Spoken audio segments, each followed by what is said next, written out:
নচের যে সূত্রটা নচ, হ্যাঁ, নচের সূত্রটা কি ছিল? Q is equal to 2/3 CD B root over 2g, সাথে ছিল h⁻³ অথবা 1.5।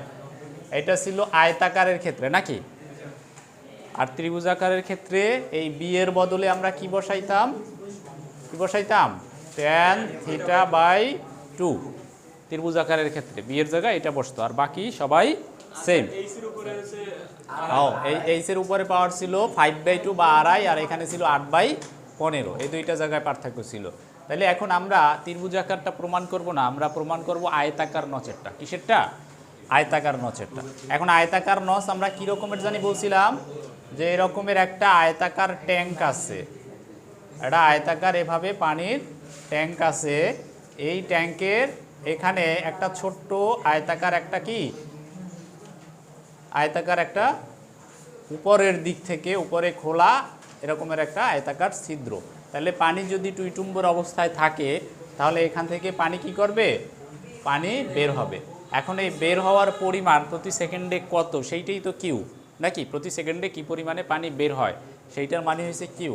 এবং এটা বের করার সূত্র এইটা, যে এইটা আমরা প্রমাণ করব। এখন আমরা এই যে আয়তাকার যে অংশটা আমরা এখানে আঁকছি, ঠিক আছে, এইটার আমরা একটু স্পষ্ট করে এখানে আঁকি। তাহলে ধরলাম এই হয়েছে আমাদের এই যে এইটুকুই তো আমাদের নস, তাই না? এই নসটারই আমরা এইখানে আঁকলাম, শুধু যেখান দিয়ে পানিটা বের হইতেছে ওইটা আঁকছি, আমরা পুরো যে ট্যাঙ্ক ওটা আঁকি নাই আমরা। তাহলে এর যে চওড়া, এই চওড়াটা ধরলাম বি। চওড়াটা কি? এর যে চওড়া, এই যে চওড়া, এই চওড়াটা কি? বি।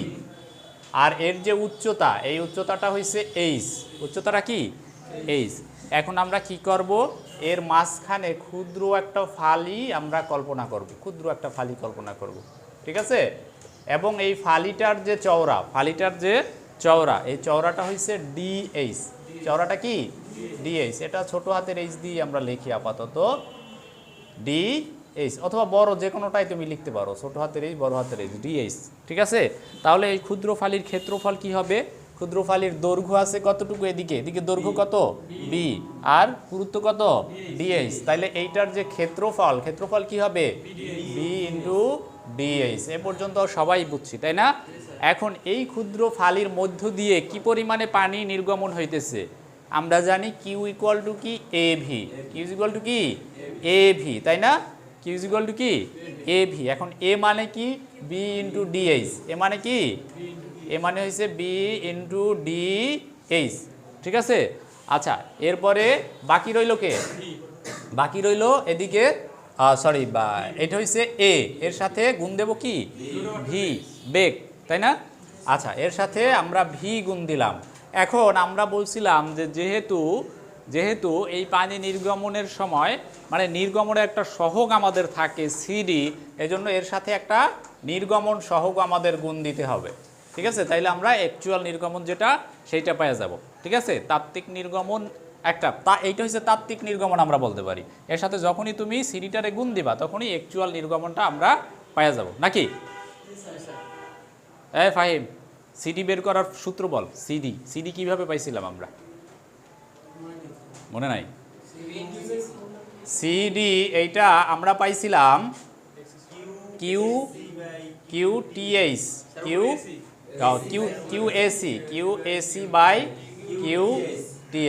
তাইলে এখান থেকে যদি আমরা কিউ অ্যাকচুয়ালটা বাইর করতে চাই তাহলে সিডি এর সাথে কিউ টিএইচ গুণ দিতে হবে, তাই না? অর্থাৎ এই যে এখানে যেটা, এইটা হচ্ছে কিউ টিএইচ, এটা কি? কিউ টিএইচ, এর সাথে সিডি গুণ দিলে তুমি কিউ অ্যাকচুয়াল পেয়ে যাবা। বোঝা গেছে কথা? আচ্ছা, সোজা কথা, অত পেঁচানোর দরকার নাই যে কিউ এখানে অরিজিনালটা পাইতে হইলে নির্গমন সহগ গুণ দিতে হবে।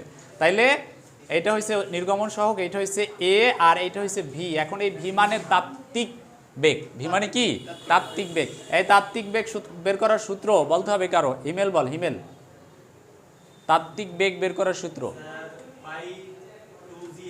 পাই পাইছো কই? √2gh। এই তো পারছো, √2gh। বোঝা গেছে কথা? তাইলে আমরা এ পাইলাম, এইটা হচ্ছে কি? ভি, আর এইটা হচ্ছে নির্গমন সহগ, ঠিক আছে? আচ্ছা, এখন এটা আমরা এই যে ক্ষেত্রফলটা আসলে কার ক্ষেত্রফল নিছি? ক্ষুদ্রফলের। পুরোটার ক্ষেত্রফল কিন্তু আমরা নেই নাই। কার ক্ষেত্রফল নিছি? ক্ষুদ্রফলের ক্ষেত্রফল নিছি। আচ্ছা, এই ক্ষুদ্রফলের ক্ষেত্রফল নিলে আমাদের নির্গমনটাও বের হবে কার? ক্ষুদ্রফলের। তার মানে এই কিউটারে আমরা বড় কিউ লিখতে পারবো না, এটারে আমরা ছোট কিউ লিখবো অথবা ডি কিউ লিখবো। কি লিখবো? ডি কিউ, মানে ক্ষুদ্রফলের মধ্য দিয়ে নির্গমন। ঠিক আছে, এই পর্যন্ত আশা করি সবাই সাজাইতে পারবো, পারবো না? এগুলো কিভাবে সাজাবা বইতে সুন্দরভাবে নোটেশন দিয়া সাজানো আছে, সেরকমের করবা। আচ্ছা, এখন আমরা এটার ইন্টিগ্রেশন করব। এটা কি করব? ইন্টিগ্রেশন করব। দুই পাশে ইন্টিগ্রেশন করব। এই পাশে যদি ইন্টিগ্রেশন করি তাহলে এটা বড় কিউতে চলে আসবে। ডি কিউটা কিসে চলে আসবে? বড় কিউতে চলে আসবে। ডি কিউর উপরে ইন্টিগ্রেশন করলে বড় কিউ আসবে। আর এই পাশে পুরোটার ইন্টিগ্রেশন যদি আমরা করি তাহলে এভাবে ইন্টিগ্রেশনের একটা সাইন দিতে পারি নাকি? সাইন দিতে পারি না? তাহলে সাইন যদি দেই তাহলে উপরে থাকবে আপার লিমিট আর নিচে থাকবে কি? Lower limit. এখন এখানে ইন্টিগ্রেশন করব মূলত গভীরতার। প্রস্থ কিন্তু ঠিকই আছে। এই ডিটা আছে কার সাথে? এইচ এর সাথে। তার মানে ইন্টিগ্রেশন করব কার? গভীরতার। আচ্ছা, তার মানে এইচ এর ক্ষেত্রে আপার লিমিট কত আর লোয়ার লিমিট কত? একটু এইখানে আসো, এই যে চিত্রটা, এই চিত্রটার দিকে তাকাও। আমাদের আগের বারে আমরা যখন অরিফিসের অঙ্ক করছিলাম, কিসের অঙ্ক? অরিফিসের অঙ্ক যখন করছিলাম তখন অরিফিসটা ছিল কোথায়? এই মাঝামাঝি অথবা নিচের দিকে এরকমের ছিল না? তাইলে অরিফিস উপরের থেকে অরিফিসের উপরের প্রান্ত পর্যন্ত উচ্চতা, এটার বলছিলাম H1 নাকি? আর এই অরিফিসের উপর মানে পানির তল থেকে অরিফিসের নিচ পর্যন্ত যে গভীরতা, এটার ধরছিলাম কি? H2। তাইলে এখানে ছোট কোনটা? উপরে কোনটা? H1। আর নিচে কোনটা? H2। বড় কোনটা এখানে? H2। আর ছোট কোনটা? H1। তার মানে আপার লিমিট হ্যাঁ H2 আর লোয়ার লিমিট। বোঝা গেছে কথা? আচ্ছা, কিন্তু এইখানে আইসা দেখো এখানে কি ঘটনা ঘটলো। এখানে কিন্তু এই উপরিতল থেকে এই যে আমাদের নসের উপর পর্যন্ত এখানে কোনো ডিস্টেন্সই নাই। উপরিতল থেকে নসের উপর পর্যন্ত কোনো ডিস্টেন্স আছে? তার মানে উপরে যেটা H1 ছিল আগে, যেটা ওটা হয়ে গেছে 0। ওটা কি হয়ে গেছে? 0। আর এই নিচ পর্যন্ত, উপর থেকে নিচ পর্যন্ত এই যে দূরত্বটা এখানে হয়ে গেছে H। এটা হয়ে গেছে কি? H। বোঝা গেছে? তার মানে এখানে আপার লিমিট H আর lower limit 0। Upper limit H, lower limit. তাহলে আমরা উপরে লিখতে পারি H আর নিচে লিখতে পারি 0। ঠিক আছে, এই পর্যন্ত কি বুঝছি? আচ্ছা, এরপরে হ্যাঁ আগেরটার মতোই এবারে আমরা ইন্টিগ্রেশন শুরু করে দেই। যাদের ইন্টিগ্রেশন করব না তাদেরকে বাইরে নিয়ে আসি, আর যাদের ইন্টিগ্রেশন করব তাদের ভিতরে রাইখা দেই। তাহলে দেখো আমরা উপরে আছে H, নিচে আছে 0। এখানে এই যে CDB আর √2g এই তিনজন রে আমরা কি করতে পারি? বাইরে নিয়ে আসতে পারি। তাহলে লিখতে পারি CD সাথে আছে B ইন্টু √2g। এই √2g এর সাথে কিন্তু √h এর উপরেও √ আছে নাকি? তাহলে ওইটা ভিতরে রয়ে গেল। তাহলে ভিতরে রইল কে? √h রইল আর সাথে রইল dh।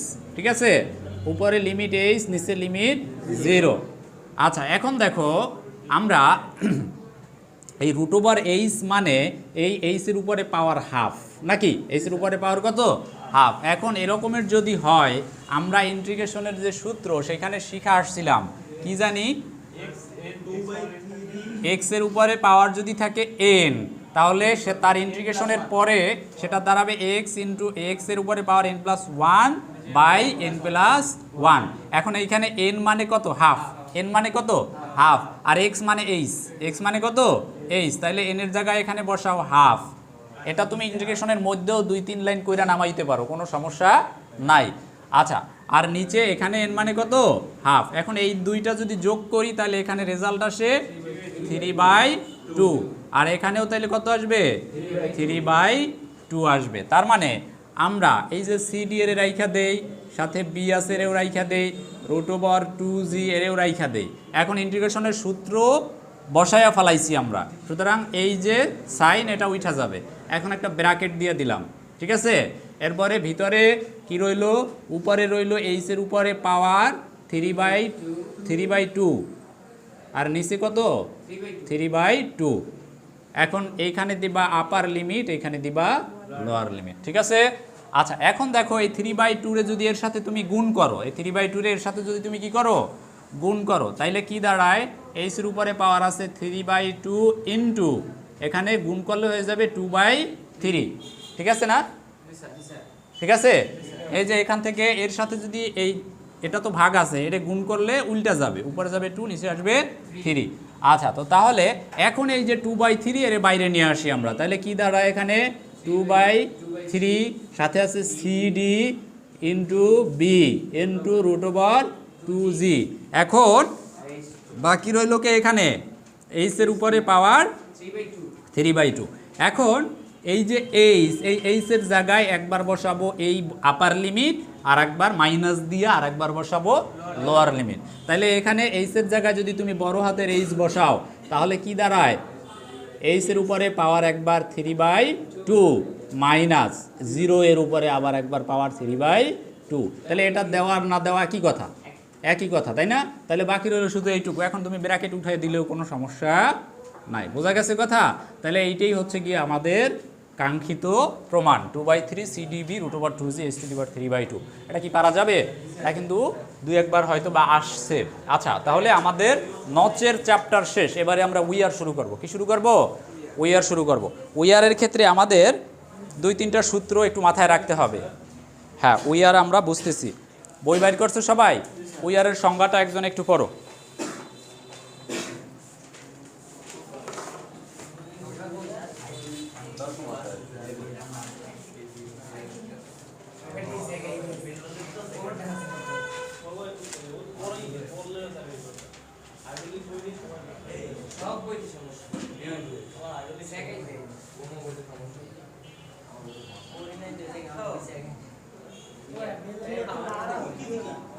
আচ্ছা, কি বলা হয়েছে উইয়ারের সংজ্ঞায়? আচ্ছা দেখো, নদী বা খালের পানির লেভেলের নির্দিষ্ট হেড পর্যন্ত বাড়ানোর জন্য উজানের দিকে আড়াআড়ি ইট বা কনক্রিটের যে বাঁধ দেওয়া হয় তাকে উইয়ার বলে। মানে উইয়ার মানে বাঁধ, উইয়ার মানে কি বাঁধ। উজান মানে যে পাশে পানি আটকায়, উজান মানে যে পাশে পানি আটকায়, বাঁধের যে পাশে পানি আটকানো হয় ওই পাশটা উজান। এখন দেখো, একটু খেয়াল করো। আচ্ছা ধরো এই পাশে একটা নদী আছে, এই পাশে কি আছে? নদী আছে।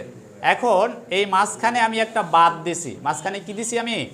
মাঝখানে ধরো এরকমের একটা বাঁধ দেওয়া হয়েছে, এই পাশেও খাল এ পাশেও খাল, এই খালের আড়াআড়ি কি করছি আমরা? একটা বাঁধ দিছি। এখন এই বাঁধ দেওয়ার উদ্দেশ্য কি? পানি আটকায় রাখা। বাঁধ দেওয়ার উদ্দেশ্য কি? মনোযোগ দিতেছে না রাকিব। বাঁধ দেওয়ার উদ্দেশ্য কি? পানি আটকায় রাখা। এখন পানি আমরা দেখো, তোমরা স্লুইস গেট দেখছো না? স্লুইস গেটের কাজ কি? পানি আটকায় রাখা, প্রয়োজন অনুযায়ী পানি ছাইরা দেওয়া, নাকি? আচ্ছা, এখন একটু খেয়াল করো, এই পাশে ধরো পানি এই পর্যন্ত আছে, ঠিক আছে? অথবা হ্যাঁ এই পর্যন্তই ধরলাম আমরা, এই পর্যন্ত আছে। এখন এর উপরে যদি পানি এই পাশে বাইরা যায় তাইলে এই পানিটা কি করবে? ওভারফ্লো হয়ে এই পাশে পড়ে যাবে, তাই না? ওভারফ্লো হয়ে এই পাশে পড়ে যাবে না? আচ্ছা, এখন আমাদের উইয়ারের কাজই মূলত এটা, যে পানিটাকে একটা নির্দিষ্ট উচ্চতায় রাখা, একটা নির্দিষ্ট উচ্চতায় রাখা। এর চাইতে বেশি হইলে সে সাইরা দেবে, পানি পাস হয়ে যাবে। বোঝা গেছে কথা? আচ্ছা, এখন এই উইয়ারের ক্ষেত্রে কি করা হয়? তোমরা তিস্তা ব্যারেজ বলো যা বা এরকমের বড় বড় সেচ প্রকল্প যদি দেখো তাহলে দেখবা যে পানি একটা নির্দিষ্ট উচ্চতা এই বরাবরে এর উপরে আমরা একটা কাঠামো নির্মাণ করি। এর উপরে কি করি আমরা? কাঠামো নির্মাণ করি। সেগুলো গেট দিয়ে আটকায় রাখতে পারি অথবা গেট সাইরা দিতে পারি। তাহলে এখন এই যে কাঠামোটা, এই কাঠামোটা এদিকে লম্বার দিকে যদি আমরা এই কাঠামোটারে দেখাই তাহলে এই যে কাঠামোটা, এটা একটা নির্দিষ্ট দূরত্ব পর পর এখানে এবারে মাঝখানে একটু ফাঁকা রাখলাম, ফাঁকা রাখা আবার এখানে, তোমরা কি জিনিসটা বুঝতে পারতেছো? মাঝখানে একটু ফাঁকা রাখলাম, এরপরে আবার এখানে আবার একটু করলাম, আবার আবারও মাঝখানে একটু ফাঁকা রাখলাম। এখন এই ফাঁকা জায়গা দিয়ে কি করবে? পানিটা ওভারফ্লো করবে। পানিটা কি করবে? ওভারফ্লো করবে। এখন চাইলে এটারে আটকাইয়াও রাখা যায়, অথবা আমার যদি পানি এদিকে দরকার না হয় তাইলে এর এদিকে সাইরাও দেওয়া যায়, ঠিক আছে? এই যে কাঠামোটা এইটাই উইয়ার। এইটাই কি? উইয়ার। উইয়ারটাও কি এক ধরনের নসের মতো হয়ে গেল না? এই যে এখানে এই যে মাঝখানের যে ফাঁকা অংশটা, এটাও কি এক ধরনের নস হয়ে গেল না? নসেও তো এরকমের ছিল, উপরের পানিটা এপাশে পাস করে দেওয়া। কিন্তু উইয়ার সাধারণত নস তো থাকে একটা। নস থাকে কয়টা? একটা। এবং নসের কাজ কি? নসের কাজ হচ্ছে নির্গমনের পরিমাণ বের করা। নসের কাজ কি? নির্গমনের পরিমাণ বের করা। আর এই যে উইয়ার এর কাজ কি? এই পাশের পানির উচ্চতাটাকে নিয়ন্ত্রণে রাখা। পানির উচ্চতাটাকে কি? হ্যাঁ হ্যাঁ, নস এটা আসলে ওইভাবে শুধুমাত্র যারা এর সাথে সংশ্লিষ্ট, সেচ কাজের সাথে সংশ্লিষ্ট, যারাদের নির্গমনের পরিমাণ বের করা দরকার, তারাই শুধুমাত্র এটা ব্যবহার করে। আর এটা ওইভাবে স্থায়ীভাবে তৈরি করা হয় না, ঠিক আছে? এটা অস্থায়ীভাবেও তৈরি করা হইতে পারে, কিন্তু উইয়ারটা স্থায়ীভাবে তৈরি করা হয়। উইয়ারটাকে স্থায়ীভাবে এটা কনক্রিটের অথবা অন্য কোনো কাঠামো দিয়ে, শক্ত কাঠামো দিয়ে তৈরি করা হয়, ঠিক আছে? আচ্ছা, এখন দেখো এই যে উইয়ার, এই উইয়ার এখানে কয়টা আছে আমি আঁকতে পারছি? কয়টা? এই একটা আঁকছি, একটা আঁকছি, এরকমের পাশাপাশি 4-5টা বা 100 এরকমের উইয়ার থাকতে পারে। তোমরা তিস্তা ব্যারে যে দেখবা উপরের দিকে এরকমের ছোট ছোট খোপরের মতো আছে, আছে না? খেয়াল করছো? ওই খোপর, ওগুলোই এক ধরনের উইয়ার, ঠিক আছে? আচ্ছা, তো তাহলে এই যে উইয়ার দিয়া এখান থেকে কি পানি নির্গত হবে? এখান থেকে কি হবে? পানি নির্গত হবে। এখন সাধারণভাবে এই উইয়ারের জন্য আমরা নসের যে সূত্রটা শিখছি ওই সূত্রটাকেই প্রয়োগ করতে পারি, বুঝছো? নচের সূত্রটা কি ছিল? নচের নির্গমন বের করার সূত্র কি is equal to 2/3 CdV √2G ⁻³ 3/2। এই সূত্রটাকেই আমরা এই মাঝখানের এই যে আয়তাকার অংশ এর জন্য ব্যবহার করতে পারি। এই বি মানে কি? এইটার চওড়া। তবে উইয়ারের ক্ষেত্রে আমরা উইয়ারের প্রস্থ বা চওড়া এটাকে ব্যবহার করি না, আমরা ওটাকে বলি দৈর্ঘ্য। কি বলি? দৈর্ঘ্য। উইয়ারের ক্ষেত্রে আমরা কি হিসাব করি? দৈর্ঘ্য হিসাব করি। অর্থাৎ এই বি এর বদলে তুমি এখানে এল লিখতে পারো। সিডি, বি এর বদলে কি লিখতে পারো? এল। যেটা নচের ক্ষেত্রে যেটা ছিল প্রস্থ, ওইটা কি আমরা উইয়ারে বলবো কি? দৈর্ঘ্য। অর্থাৎ উইয়ারে এই থেকে এই পর্যন্ত এইটাই এল, আর নচের ক্ষেত্রে এইটুকুরে আমরা ধরতাম কি? বি, প্রস্থ ধরতাম, ঠিক আছে? আচ্ছা, এটাকে আমরা এল হিসেবে হিসাব করতাম। আচ্ছা, এখন এইটা হচ্ছে সাধারণ সূত্র, একেবারে সিম্পল, যদি কোনো ঝামেলা না হয় তাইলে এই সূত্র। এখন আমাদের এইটার মধ্যে থেকে যখন পানিটা এভাবে ওভারফ্লো করবে, তখন এই পাশে যে পানি, মানে পানিতে তো অনেক গতি থাকে, অনেক তোর থাকে, স্রোত থাকে অনেক, নাকি? তাহলে এই গতির কারণে এই যে পানিটা, এই পানিটা এই সামনে যখন পড়ে তখন কিছুটা সংকুচিত হয়ে পড়ে, এরকমের কিছুটা কি হয়ে পড়ে? সংকুচিত হয়ে পড়ে, বোঝা গেছে? তখন এই যে এল, এই এলটা আর সম্পূর্ণ থাকে না, এলটা আর সম্পূর্ণ থাকে না, এটা থেকে কম হয়। এইটার দৈর্ঘ্য আগে তো ছিল এল, এখন কি হয়ে গেলে?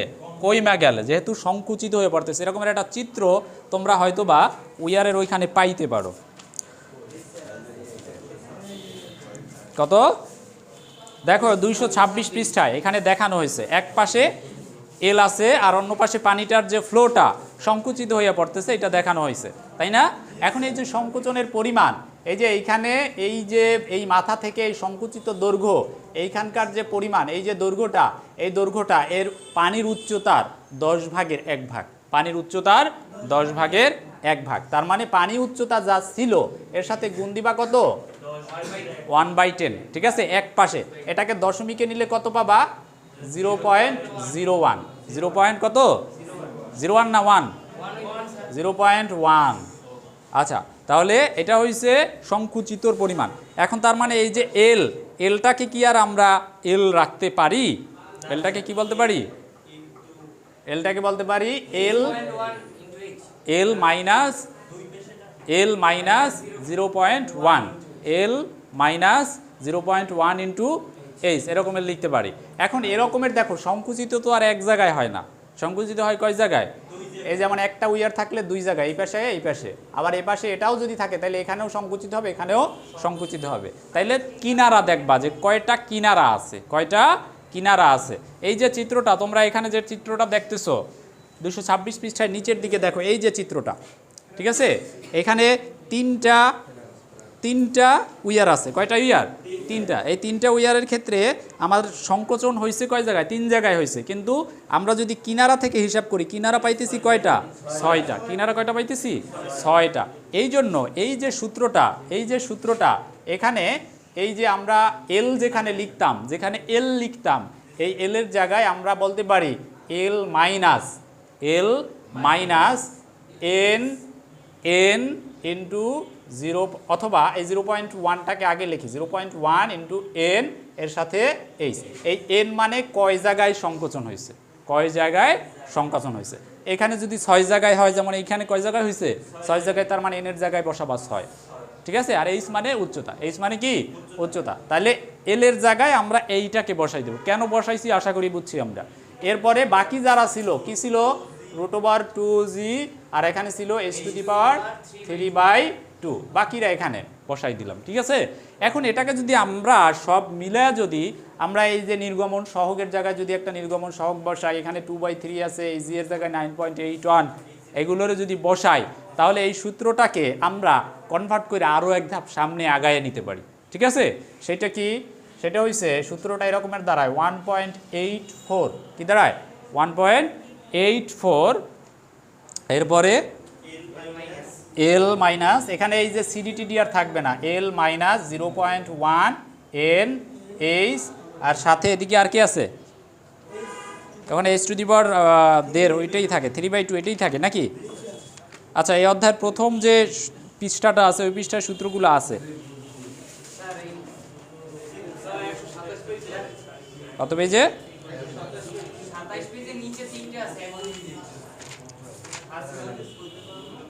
আচ্ছা, 213 পেজে দেখো, 213 পেজে ডান পাশে দেখো 9 নম্বর যে সূত্রটা ফ্রান্সিসের সূত্র, ওই সূত্রের আগে এটা আছে। এখানে সূত্রগুলো এভাবে স্পষ্ট পাচ্ছি না কেন আমি।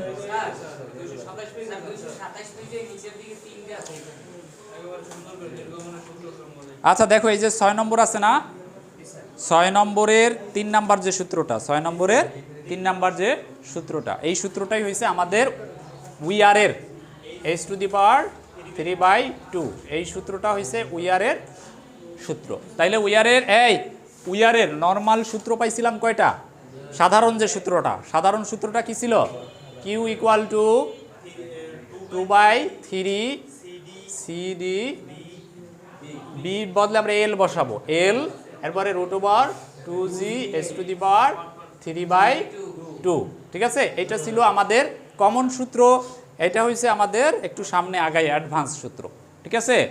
আচ্ছা, এখানে এটা হ্যাঁ, এটাও করতে পারো, কিন্তু তখন তোমার নির্গমন সহগ এটার আবার মুখস্থ করা লাগবে আলাদাভাবে। না, নির্গমনের সহগের একটা মান বসাইছে, অথবা 0.60 বা 62 এরকমের এটা বসাইছে।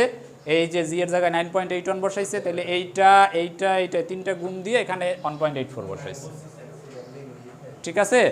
আচ্ছা, এই তোরা কিন্তু এখানে আমার ডিস্টার্ব করতেছো, তোরা মনোযোগও দিতেছো না। আচ্ছা, এরকমের করলে তো ঝামেলা হয়ে যাইতেছে। আমি এখন যেটা পড়াইতেছি, এই শোন, এখন যেটা আমি পড়াইতেছি এটা খুবই গুরুত্বপূর্ণ পড়া। এইখান থেকে চাকরি পরীক্ষায় ম্যাথ আসে। তোমরা একটা জিনিস খেয়াল করছো কিনা জানি না, আমি কিন্তু সূত্রগুলা বারবার লিখতেছি বোর্ডে, বারবার লিখতেছি। কেন লিখতেছি জানো? তোদের উপকারের জন্য আমি লিখতেছি না, আমার উপকারের জন্য আমি লিখতেছি। কারণ হয়েছে, এই সূত্র আমি যত বারবার লিখবো, আমি এই সূত্র পারি, হয়তোবা আমার মনেও থাকে, কিন্তু পরীক্ষা যখন দিবা না চান্দু, 1 ঘন্টার মধ্যে যে কতগুলা প্রশ্নের উত্তর দেওয়া লাগে, ঠিক আছে, পরীক্ষা দিলে বুঝবা। তোমাদের এই ডিপ্লোমার পরীক্ষা না, এগুলো 3 ঘন্টা বৈশা আলসেমি কইরা তারপরে লিখবা, ঠিক আছে। ওখানে মানে খুবই তাড়াহুড়া হয় পরীক্ষার হলে, 100 মার্কের হয়, 200 মার্কের হয়, 80 মার্কের হয়, তখন সূত্র জানা সূত্র ভুলে যাওয়া লাগে। এজন্য প্র্যাকটিস যত থাকে, যার যত প্র্যাকটিস সে তত আগায় থাকে। বোঝা গেছে কথা? তো বরিশাল বিভাগে 6টা। আচ্ছা, তো তাহলে দেখো, তাইলে এই সূত্র কয়টা পাইলাম? একটা পাইলাম সাধারণ সূত্র, আর একটা পাইলাম এই উইয়ারের এই সূত্রটা, আরও একটা সূত্র আছে, সেটা হচ্ছে ফ্রান্সিসের সূত্র। কার সূত্র? বেজিনের সূত্র। এই সূত্র ফ্রান্সিসের সূত্র। এরপরে আমরা যেটা শিখব সেটা হচ্ছে বেজিনের সূত্র। দেখো, এটা পাবা 213 পৃষ্ঠায় 7 নম্বরে যায়। দেখো 213 পৃষ্ঠায় 7 নম্বরে, এখানে তোমরা 2 নম্বরটা মনে রাখবা, 1 নম্বরটা মনে রাখার দরকার নাই, 2 নম্বরটা মনে রাখবা। 2 নম্বর সূত্রটা কি? এটা কি কার সূত্র? বেজিনের সূত্র। বেজিনের সূত্র Q = ml, এর সাথে আছে কি √2g, এরপরে h⁻³ 2। এটা হচ্ছে কার সূত্র? বেজিনের সূত্র। এই সূত্রটা অনেক ছোট মনে হয়, তাই না? ছোট মনে হয় না? এখন বড় বানাই দেই। এই যে এম, এই এম এর আবার আরেকটা মান আছে, এমটা বের করা আবার আরেকটা সূত্র। সেটা কত? 0.405 প্লাস 0.003/h। ঠিক আছে? হ্যাঁ, এম এক ধরনের ধ্রুবক, বেজিনের ধ্রুবক বলতে পারি আমরা এটাকে। আচ্ছা, তো তাহলে এই সূত্র দুইটা কি মনে রাখা যাবে? হ্যাঁ, এই সূত্র দিয়েও কিন্তু ম্যাথ আসতে পারে। ওখানে বেজিনের ধ্রুবকও দেওয়া থাকতে পারে, তাইলে যদি ওইটা দেওয়া থাকে অথবা বলে যে বেজিনের সূত্রের সাহায্যে বের করো, তখন এটা অবশ্যই আমাদের লাগবে। এখন আমরা ম্যাথ করব, তাহলে অধ্যায় এটা শেষ। ঠিক আছে, আমরা দুই একটা ম্যাথ করি।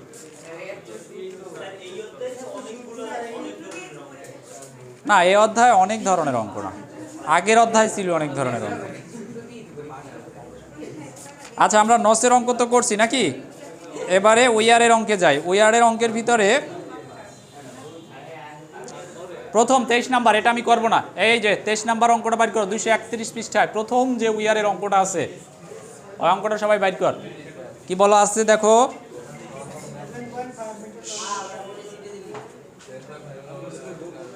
এই আকিব, তুমি পড়ো, অঙ্কটা পড়ো, 23 নাম্বার। হ্যাঁ, 5 মিটার লম্বা, তার মানে কি? এল এর মান, এল এর মান কত? হ্যাঁ, এরপর ওয়ার দিয়ে, হ্যাঁ, তার মানে কিউ ইজ ইকুয়াল টু 8.5। কার ফোন বাজে? সাইলেন্ট করে রাখো। Metre cube per second. এটা কার মান? কিউ এর মান। হ্যাঁ, ঘনমিটার পার সেকেন্ড মানই বুঝবি সবসময় কিউ। তার মানে এইচ, এইচ সমান কত? 2 মিটার। এরপর প্রান্ত সংকোচন ধরতে বলে নাই, তার মানে নরমাল সূত্রটা ব্যবহার করব। এই যে আমরা এই সূত্র ব্যবহার করব যদি আমরা সংকোচন করি, প্রান্ত সংকোচন করি। আমরা বাদ দিছিলাম না, এল থেকে এই পাশে সংকোচন হইতেছে, এই পাশে সংকোচন হইতেছে, এই যে এনএইচ 0.1 এনএইচ, এটা মানেই হয়েছে প্রান্ত সংকোচন। যদি এটা না ধরতে বলে তাইলে নরমাল যে সূত্র, সেই সূত্র ব্যবহার করব। উপরেরটা, এই যে নরমাল সূত্রটা। আচ্ছা, এরপরে নির্গমন সহগ মানে সিডি, সিডিও বইলা দিচ্ছে নাকি? সিডি 0.62। আচ্ছা, তো তাহলে এখন এখানে মান বসায় দিলি হয়ে গেছে। আচ্ছা, এখানে বাইর করতে বলছে কি তোদের? এইচ এর মান বাইর করতে বলছে না? এখানে পানির দিকে পানির গভীরতা বলছে 2 মিটার, উজানের পানির গভীরতা। আচ্ছা, এখন দেখো এখানে যেটা বলছে, এই যে আমরা এইচ যেটা বলছি ওটা আসলে এইচ না, ইউ। আমাদের যে উয়ারের যে উচ্চতা সেইটাকে আমরা এইচ ধরবো, উয়ারের যে উচ্চতা। আর এপাশের পানির গভীরতা, আমাদের এই যে উয়ারের উচ্চতা, উয়ারটা তো উপরেও থাকতে পারে, উপরে থাকতে পারে না? আমরা উয়ারটাকে কোথায় আঁকছি? উপরের দিকে আঁকছি না? তাহলে এই উয়ারের উচ্চতা আর এপাশের পানির উচ্চতা তো আর এক হইতে পারে না। এই যে পানির উচ্চতা, এইটার ওরা বলছে মানে 2 মিটার। এটা কত? 2 মিটার, কিন্তু উয়ার তো উপরে, উপরে না, উপরে ছিদ্র তো উপরে। পানির গভীরতা একটা আর উয়ারের গভীরতা আর একটা। ঠিক আছে? আচ্ছা, তাহলে সেই হিসাবে এখানে বেরোইছে। এখন না, এখানে কাজে লাগছে। আমি তোমাদের জিনিসটা একটু বুঝাই, এখানে একটু কাহিনী আছে, জিনিসটা একটু বোঝার চেষ্টা করো। এখানে বলছে কি, শেষে যায় কি চাইছে যে উয়ারের উচ্চতা কত। এখন উয়ারের উচ্চতা মানে আমি এই যে পানিটা আসলে এখানেও নাই, এটা এভাবেও বলা যায় না যে পানিটা এখানে আছে। পানিটা যেহেতু ফ্লো করতেছে, তার মানে পানির উচ্চতা এই পর্যন্ত, পানির উচ্চতা এই পর্যন্ত। এই পর্যন্ত কত? 2 মিটার। ঠিক আছে, এ পর্যন্ত 2 মিটার। এখন দেখো এই যে পানির তলদেশ থেকে এই উইয়ার কত উঁচুতে আছে, পানির তলদেশ থেকে এই উইয়ার কত উচ্চতায় আছে সেইটাই বাইর করতে বলছে এখানে। এখানে কত? তাহলে এই 2 মিটার থেকে এইখানের যে উচ্চতা সেইটুকু বাদ দিলে এটা কত উঁচুতে আছে সেটা বের হয়ে যাবে। বোঝা গেছে কথা? আচ্ছা, তাইলে আমরা সামনের দিকে পরের ম্যাটটা দেখো, 24 নাম্বার। কি বলা হয়েছে? একটি জলাধারের ক্যাচমেন্ট এরিয়া 44 বর্গ কিলোমিটার। কত বর্গ কিলোমিটার? জলাধারের ক্যাচমেন্ট এরিয়া। ক্যাচমেন্ট এরিয়া কি বোঝো? ক্যাচমেন্ট এরিয়া কি বোঝো? কি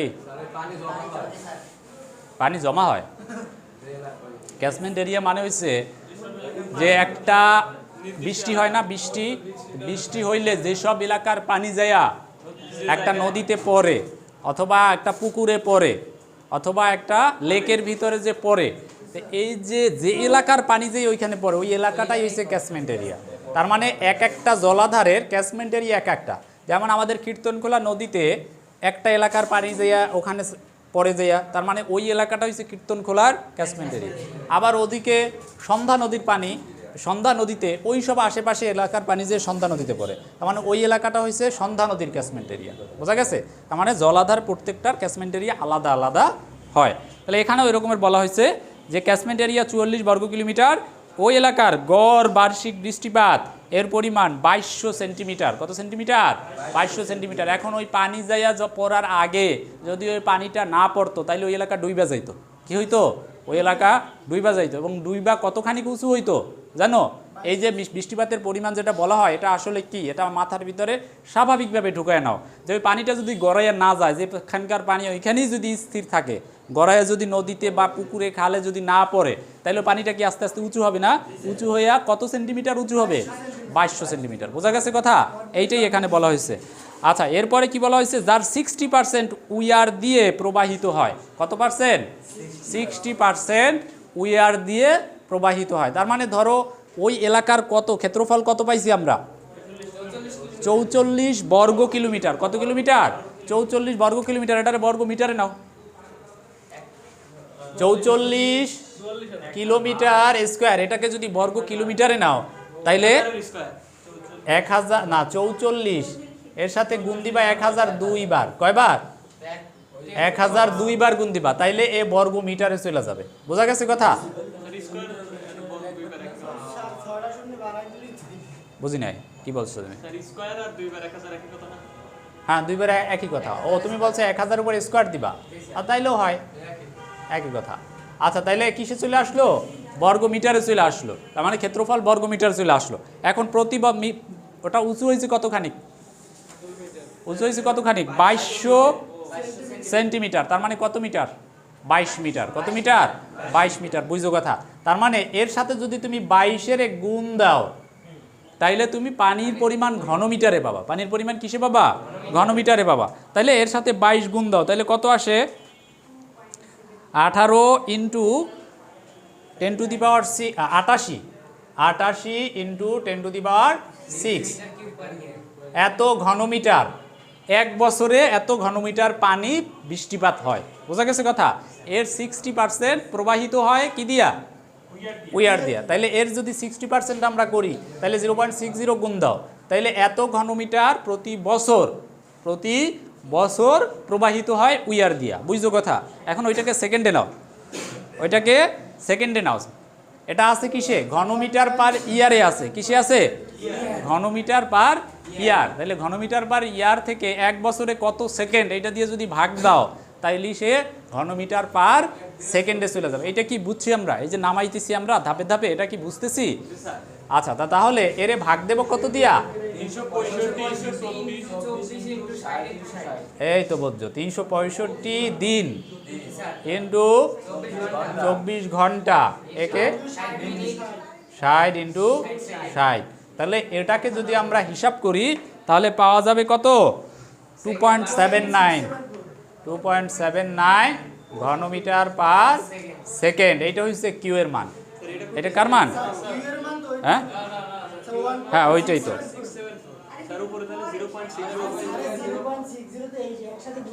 ও আচ্ছা, ওরা তো মোট বৃষ্টিপাত। আচ্ছা, আমরা কিউ এর মান আলাদাভাবে আমাদের বের করতে হবে। কিউ এর মান ওরা আলাদাভাবে বের হইছে। তাইলে এখানে এটা না, এখানে একসাথেই আমরা করে ফেলাবো। কিউ 1.674। এই 60% যদি আমরা আগেই হিসাব করে নেই তাহলে রেজাল্ট এইটা আসবে সরাসরি। আর যদি 60% পরে হিসাব করি তাহলে আরও এক ধাপ করা লাগবে। আচ্ছা, তো তাহলে আমরা কিউ এর মান পেয়ে গেলাম, তাহলে কত ঝামেলা দিয়ে দিল না কিউ এর মান বের করতে, বহুত ঝামেলা দিয়ে দিল। তাহলে এরপরে দেখো, এটা একটা এক্সপিরিয়েন্স, এরকমের অঙ্ক আসলে পারবা। বার্ষিক বৃষ্টিপাত বর্গ কিলোমিটার, এইটা থেকে কিউ এর মান কিভাবে বের করা হয় আমি আবারও একটু দেখি। টোটাল ওই এলাকার ক্ষেত্রফল ছিল 44 বর্গ কিলোমিটার, এইটা থেকে আমরা বর্গ মিটারে নিছি, ঠিক আছে। এখন বার্ষিক বৃষ্টিপাতের উচ্চতা ছিল কত, 2200 সেন্টিমিটার, এটাকে আমরা মিটারে নিছি। তাইলে ক্ষেত্রফল ইন্টু উচ্চতা যদি গুণ দাও তাহলে আয়তন পাইয়া যাবা, পানির পরিমাণ বা আয়তন ঘনমিটারে পাইয়া গেলা। তাহলে পানির এটার যে রেজাল্ট, এই রেজাল্ট হচ্ছে এইটা, উপরের লাইনে রেজাল্ট হচ্ছে 88 × 10⁻6। এর সাথে যদি তুমি 60% করো এরে, তাহলে তুমি নজ দিয়ে উইয়ার দিয়ে কি পরিমাণে প্রবাহিত হইতেছে সেটা পাইয়া গেলাম। এটা পাইলাম 1 বছরের হিসাব, এটাকে 1 সেকেন্ডের হিসাবে নিয়ে আসতে হবে, এই জন্য এইগুলা দিয়ে ভাগ দিলাম। তো তাহলে আমরা কিউ এর মান এখানে পাইলাম, কত পাইলাম, কিউ 1.676। এরপরে বাকি আর কি কি তথ্য দেওয়া আছে, পানির হেড 90 সেন্টিমিটার অতিক্রম না করলে ফ্রান্সিসের সূত্র অনুযায়ী উইয়ারের দৈর্ঘ্য বের করো। এখন এইখানকার যে পানির হেড, এই হেড বলতে বুঝাইছে উইয়ারের যে উচ্চতা, উইয়ারের হেডের কথাই বলা হয়েছে। তাহলে দেখো এইচের মান কত আসছে এখানে, এইচের মান কত, 90 সেন্টিমিটার, এইচের মান 90 সেন্টিমিটার অথবা 0.90, তোমরা একটু বসো, 0.90 এত মিটার, ঠিক আছে। আচ্ছা, এরপরে এইচের মান তো পাইলাম, আর কিছু দেওয়া আছে, আর কিছু দেওয়া নাই, 60%-এর হিসাব তো আগেই করছি আমরা, আর কিছুই দেওয়া নাই। এখন আমরা এই যে সূত্র, এই সূত্রের মধ্যে মানগুলা বসাবো। দেখো এইচের মান আমরা পাইছি এবং কিউ এর মান আমরা পাইছি, তাইলে সম্ভবত এল এর মান বের করতে বলছে ওরা, কার মান, তাইলে কিউ সমান এইটা, এইচ সমান এইটা, তাইলে এল একমাত্র অজানা আছে, তাইলে এই সমীকরণ থেকে হ্যাঁ উইয়ারের দৈর্ঘ্য। এখন এইখানে উইয়ারের সংকোচন কয়টা কি হবে এগুলা বলে নাই, হ্যাঁ এই শোনো, উইয়ারের সংকোচন টঙ্কোচন কি হবে তা কি বলছে, বলে নাই। তার মানে ধরবো উইয়ার একটা আছে, উইয়ার কয়টা আছে, একটা, আর একটা উইয়ার থাকে সংকোচন কয় জায়গায়, 2 জায়গায়, বুঝছো। এনের মান 2 বসাইছি কেন বুঝছো, তার মানে এখানে আমরা উইয়ার অনেকগুলো ধরছিলাম না, কিন্তু উইয়ার ধরবো একটা, আর একটায় 2টা ধার থাকে, 2টা কিনারা থাকে, এই জন্য হ্যাঁ একটা থাকলে একটা। আর ওই যে আগের অঙ্কটায় কিন্তু বলছে, কি বলছে দেখো তো, সংকোচন না ধরে, তার মানে ওখানে সংকোচনের হিসাব করার দরকার নাই, তখন নর্মাল সূত্র দিয়ে করতাম আমরা। আচ্ছা, আমরা একটা বড় অঙ্ক করি, বড় অঙ্ক আছে, আমরা বেজিনের সূত্র দিয়ে দুই একটা ম্যাথ দেখি। দেখো 25 নাম্বার যে ম্যাথটা, এটা বেজিনের সূত্র দিয়ে করছে ওরা।